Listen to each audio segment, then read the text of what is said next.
mau membela Naura. Enggak, jangan. Mbak Popi. Aduh, jangan. Aduh, gimana nih?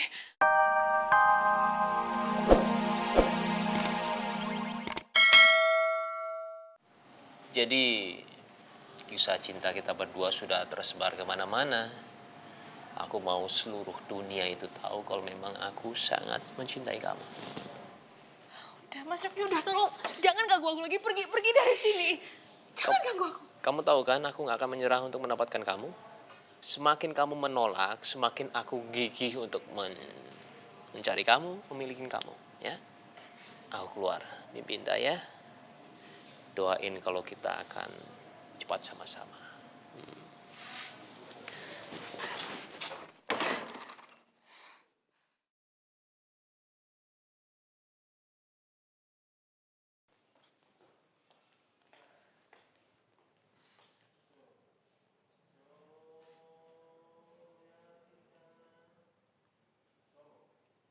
Ngapain lo pakai baju kantor?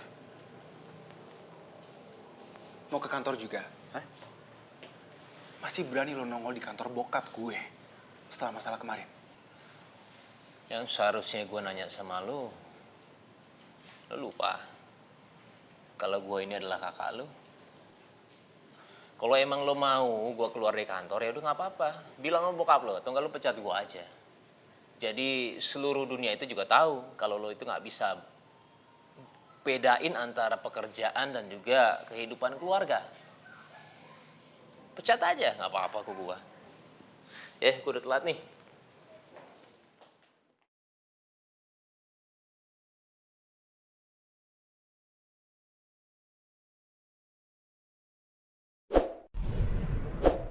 Jadi begitu keputusannya, Mbak. Pernikahan aku dan Arka akan dipercepat. Bener kata Mama. Keterlaluan. Jadi cuman gara-gara Mas Coki, pernikahannya Mbak Naura yang diadakan sekali seumur hidup itu aja gak bakalan ngundang tamu sama sekali. Atau diadain acara besar-besaran. Aduh, tapi kan Mbak Naura sama Mas Arka sudah menunggu-nunggu momen ini dari dulu. Ya, semua itu gak penting, Popi. Menurut Mbak Naura memang gak penting. Tapi menurut Popi, acara seperti ini benar-benar nggak boleh disia-siakan. Aku sedih banget dengernya Mbak Naura. Jadi kesannya seperti acara pernikahan ini sia-sia.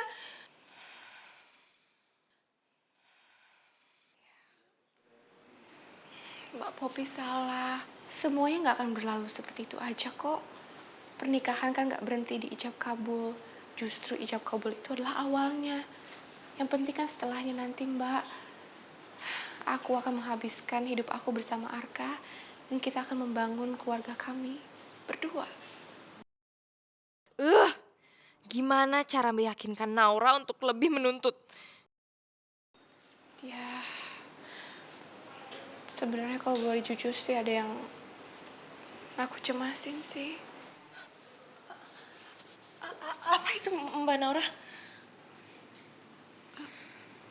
Mungkin kamu gak perlu tahu. Loh, kok Mbak Naura malah ngomong kayak gitu sih? Bukannya kemarin Mbak Naura sempat bilang kalau udah nganggep Popi itu sebagai adiknya Mbak Naura sendiri kan? Mbak Naura kenapa sih harus nutupin dirinya Mbak Naura ke Popi kalau udah nganggep Popi sebagai adiknya Mbak Naura sendiri? Ya, walaupun Popi nggak bisa kasih masukan atau bantuan, tapi Popi bisa kok jadi pendengar yang baik buat Mbak Naura. Kamu harus menandatangani surat. Kalau dalam 3 bulan pernikahan kamu dan Arka tidak mengandung cucu saya, kamu harus rela bercerai dari Arka. Sebenarnya aku bingung sama perjanjian aku dengan Bu Vina. Jadi Bu Vina itu minta setelah aku menikah nanti aku segera hamil. Tapi kalau misalnya dalam 3 bulan aku nggak hamil, aku harus cerai sama Arka.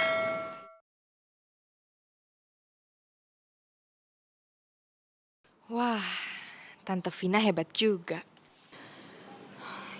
Ya ampun Mbak Naura. Kenapa Mbak Naura mau sih disuruh perjanjian seperti itu? Tapi itu perjanjiannya lisan kan? Enggak, aku tanda tangan perjanjian itu. Aduh Mbak Naura, ini namanya penghinaan. Poppy bener-bener gak rela Mbak Naura diperlakukan seperti ini sama Tante Vina. Poppy gak bisa diem aja. Loh, Mbak Poppy mau ngapain? Poppy mau membela Naura. Enggak, jangan. Mbak Poppy. Aduh, jangan. Aduh, gimana nih?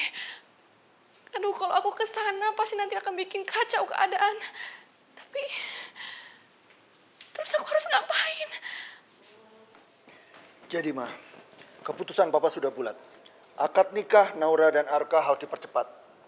Mama hubungi penghulunya untuk mengatur waktunya. Iya, Mama akan segera atur, Pak. Pokoknya hari ini Mama akan minta kepastian waktu sama penghulunya. Papa tenang aja ya. Tante, kita perlu bicara. Tante tahu nggak sih, permintaan Tante ke Naura itu benar-benar keterlaluan.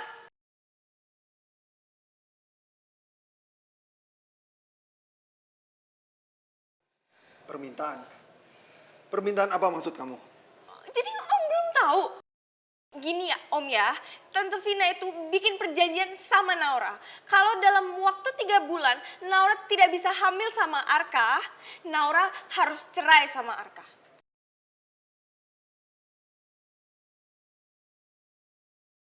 Kan keterlaluan banget ya Om. Mana ada sih orang nikah bikin perjanjian macam kayak gitu?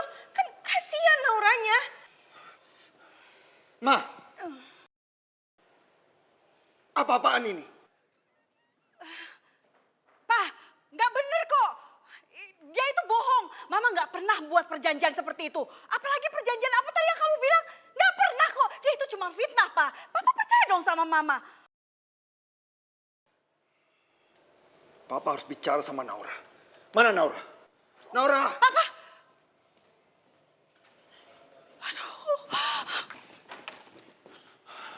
Naura, saya tanya kamu. Apa benar kamu membuat perjanjian dengan istri saya?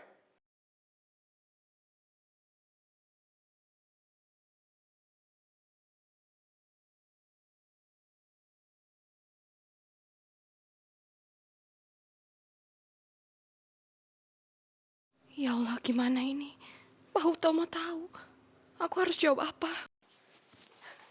Udah Naura, kamu jangan liatin Tante Vina melotot terus sama kamu. Nih, aku udah tutup kok. Sekarang Tante Vina udah gak melotot lagi sama kamu. Jangan takut lagi ya. Aduh, kamu tuh apa-apaan sih? Kamu ngata-ngatain saya melotot, emang mata saya kayak begini? Naura, jawab dengan jujur. Kamu sudah hampir jadi menantu saya. Jadi seperti anak saya. Kamu gak boleh, gak jujur sama saya. Ayo jawab.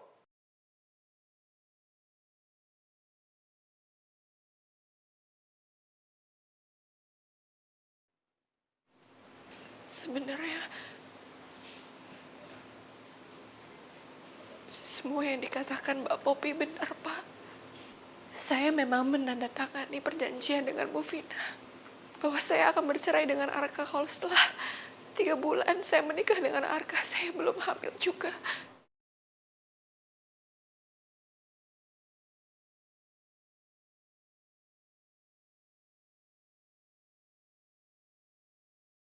Naura, kenapa kamu mau-maunya menandatangani perjanjian tanpa berkonsultasi dengan orang lain?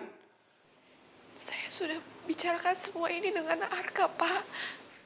Jadi Arka sudah setuju? Aduh, ini gimana sih?